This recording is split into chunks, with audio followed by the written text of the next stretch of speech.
Welcome back, everyone. This is Bryan Durkin, and here we have another episode of the Driveway Marketing Podcast. So today, I'm going to go a little bit off the ranch, so to speak. I'm going to dig deep on what I've learned from some other people and how I apply it to things I want to get done. So we've talked about lots of things like opportunity cost, doing the right things, being controversial, all other great stuff that I hope you have learned and gotten something from. But in this one, I'm going to dig into a little bit. You've heard me talk about masterminds and masterminding and being around bright people. So, true story, about a month ago, or actually 6 months ago now, somebody had mentioned a book to me. I have been more of an audiobook person recently than a reading book because, like the podcasts, you can consume this while you're driving in between. So very purposely, I'm trying to make the episodes 7, 10, 12, 15 minutes so that as you're going from place to place, you get a chance to get to know Bryan and a little chance to learn more about how you can improve your business. And a couple of the ones that got a little longer than that, a couple are shorter, but that's the plan. So I want to share with you a book I got by a name from my friend Bryan in one of my masterminds. Hi, Bryan. Waving to you from beautiful Naples. He shared a book called The 6 Types of Working Genius by Pat Lencioni. So why this is really cool, I'll put a link to Pat's podcast called The Working Genius Podcast in here. So if it's interesting to you, you can get some more insight. But as I've shared with you, I have all these aha moments and I want to share with you because you too can have these aha moments. So the book was on my list. I list the audiobooks. I have an Audible subscription. I use that as my primary Bryan learning tool. So when I'm tractoring on my yard, those of you know me, I bought a piece of equipment, kind of fun for me. I'm doing a big landscaping project I've been working on for months and months. It'll be months and months till I'm done. So while I'm doing that, I listen to audiobooks, I listen to music, I listen to podcasts, whatever. So I had started listening to this book called The 6 Types of Working Genius by Pat Lencioni. And it's spelled, I don't know how it's spelled, Leoncinoi or something like that. So I'll put this correct spelling in the show notes. But he talked about this concept called the 6 types of working genius. And so while he does a much more eloquent model, and I can't pretend to be an expert in it, I can pretend to be an expert, but I'm not. So, but I will share with you my experience with the working genius, how it works with me and my team. And why does that matter? For the second part of it is I have a model called the 4 bases. And the 4 basis model has to do with who gets things done because of why they're good at it, as opposed to you doing it because you're the best resource. So we're breaking the concept of like Henry Ford had different people breaking the assembly line model, right? Just because you know how to do social media doesn't mean you shouldn't be the one doing it. Now, if it gives you joy and it gives you, the right questions, then maybe you should do it. But that's a question for another day. So anyway, the 6 types of working genius. So in this story, Pat talks about being frustrated. He was at a sales meeting. Someone did a presentation. They did the prep. He didn't look at it. And he was really, really frustrated about the type of work getting done because, I have to do everything myself. Sound familiar? As a small business owner, right? Till we get to about 2 million or 3 million, depending on the business, we're highly involved in the business. And some stuff you do and you bang your head against the wall. While Pat and his team came up with a very clever, I thought, way of understanding that we as humans have 6 basic frameworks of success as it relates to our productivity. Again, not everyone's done DISC profiles. You may have done them in college. You've done, I recently did Strengths Finder, Clifton Strengths Finder, which is a fun thing to do because it's a little bit more detail. It has to do with your strengths. But this has to do with, we basically have 6 types of working genius. And then we have things that bring us joy that we would do no matter what. And sometimes drives people crazy. I'll share my example in a minute. We have a working competency, things that we get done, but we may not be the best at it, but we just get it done. And then things that give us a working frustration. And so why is that important as it relates to any size business owner? And I realize that I've kind of gone off the rails on this stuff because it's really not a marketing thing, but I'm going to bring it back in. I'm going to bring it back in here in a minute. But if we focus on the things that we have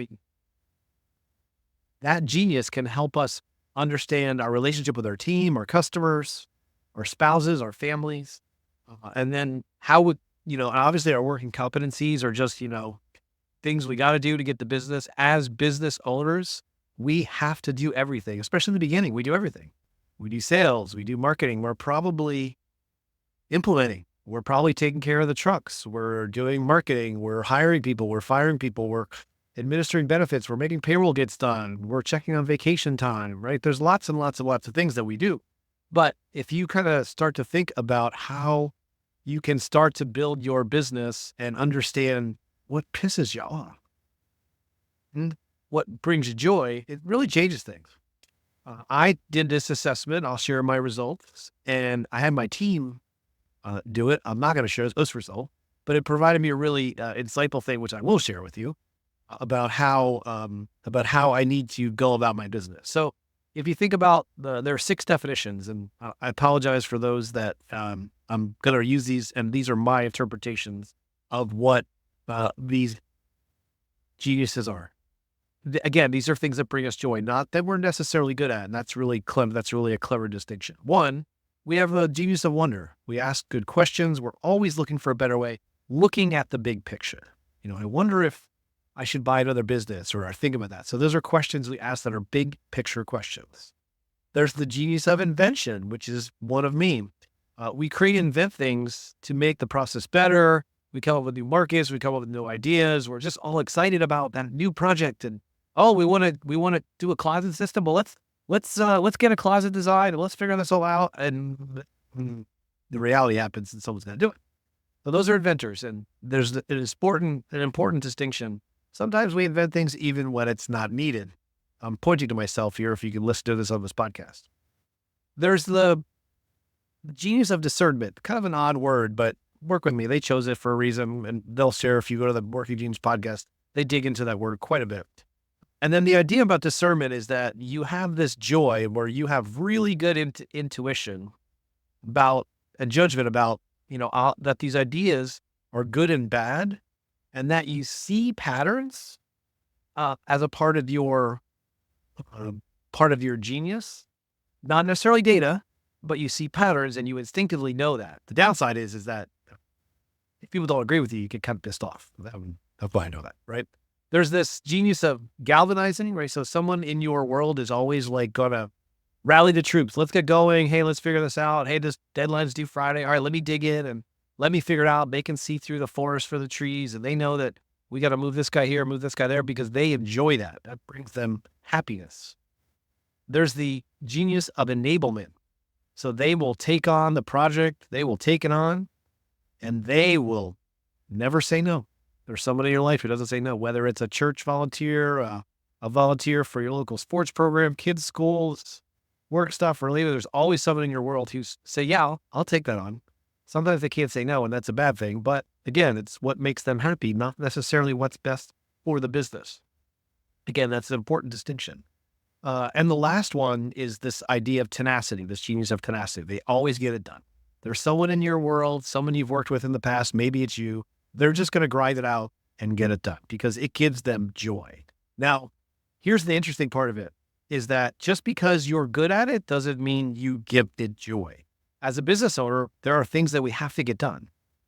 I hate doing taxes. Guess what? I hire someone to do it for me.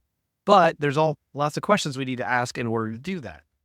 The enablement part, right? Get it done. That's not me. So if you're asking me to get something done, you're in for a world of hurt because I ain't going to do it. I'm going to find other ways to do that. So I'm going to dig in a little bit to mine here, and I'm going to pull up my own report and hopefully share that with you. So mine, I'm an ID, right? So I like to invent and I have good discernment. My working competencies, I like to wonder, I ask big picture questions, and I do galvanize. I don't mind doing it because I have to do it. A little bit about my business. My team is entirely remote. Even my US people are not in the same office as me, and their job is to get stuff done. And sometimes I got to rally the troops, say, we got to get this done. Now, my working frustration is enablement and tenacity. Don't ask me to do it. I mean, I'll do it reluctantly, but I don't enjoy it. And the tenacity of getting something done. If you want me to take it across the finish line by myself, I'm not the person. Now, the good news is my entire staff, out of probably 90% of my staff, their working genius is tenacity and enablement. Hey, tell me what to do, coach. I'll do it. And they will get it done. Not all of them, but probably about 90%. That's good and bad, but we'll talk about that another time. So anyway, so what's good about Bryan having a working genius of discernment and invention, or invention and discernment? I love to come up with new ideas. If you got a problem and you say, hey, I'm having a hard time getting something done, I'm going to invent 20 different ways, 3 different techs, 17 different automations, 4 different versions of AI that I'm going to have you take care of. And that's just the way it is. I love doing that. And then discernment, if you have a good idea, I'm going to tell you if it's a good idea or a bad idea. And if you don't like it, well, that's just tough because, hey, I think it's a good idea or I think it's a bad idea. And here's why. And I'm not going to be afraid to tell you that. As a consultant, that probably has happened more times than not, that I'm being paid to look across the table and kind of see things that the owner doesn't do, but not always is it brought on the happiest people. Got to be honest. My working competency is wonder and genius. So I do think about the big picture. It doesn't give me joy, but I do, and I say this, I have a visual map in my mind where I can kind of think where things are going, and that probably is where my wonder comes in, but only so I can invent some way to fix it. And then another working competency is galvanizing. I am good at getting the people to do the work and crafting. I do it. I have to. I own a business just like you. I have to do that. And again, my frustrations are enablement and tenacity. So I'm probably not going to volunteer for something. I don't mind it, but I will do it because I have to, right? Because this is part of it. And I'm probably going to come up with every excuse not to get it done. So that is the basic idea as the working genius. I'll put a link in the show notes, workinggenius.com. They have a small assessment. It's $25. Really interesting. I don't feel like this is the pitch for it. I don't make any money off of it, but it's a really interesting thing to think about. If this is how I did it. I did it. I got so excited about it. I talked to my wife about it. She did it. Then I had my kids do it. And then I had my team do it. Why is that important? Because my wife and I have similar businesses, right? We have a business. We want to do more kind of helping people stuff. And so we found that we both had IDs. So she was coming to me for a problem, wanting me to wonder if this is a good problem or not. And I was trying to invent a way to fix it that she didn't think she needed to fix it. So really interesting way of thinking about it. So anyway, so think about what are you? What are you? Are you a W? Are you a G? Are you an I, a D, or an E, and a T? Do you want to have wonder? Does wonder give you joy? Do you have invention as your joy? Do you like to invent things? Do you have discernment? Do you have a gut feeling about how things are good or not? Do you like galvanizing? Are you good at rallying the troops?